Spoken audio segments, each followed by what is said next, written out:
Okay, in this video we are replacing the paper pickup rollers of an Epson workforce printer. If you have a different model, the procedure might be very similar.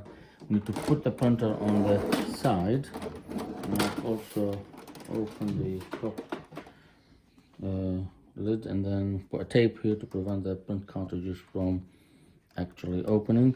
I need to remove the paper tray, put it aside, and then that is the paper pickup roller. See, this plate is getting in the way, so we need to, I'll remove some of the screws. You need to remove all the screws. All this plastic covers need to come off. So I need to remove this one. Two screws in here. I've already removed one screw, so that comes off.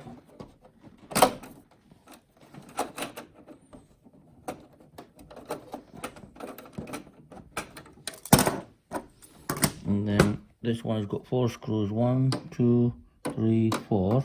I've already removed 2. There are 2 remaining screws.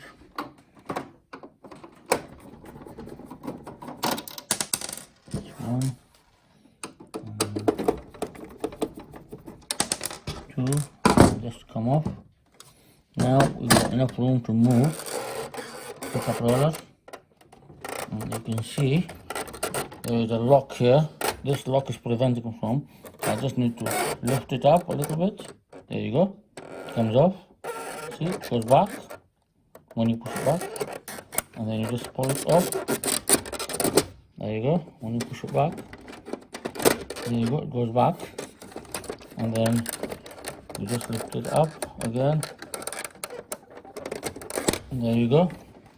And then put back the cover on the paper thread. You might want to clean the roller first with the warm water or alcohol and then see if that improves things. If it doesn't, then you need to replace it. Okay, thank you.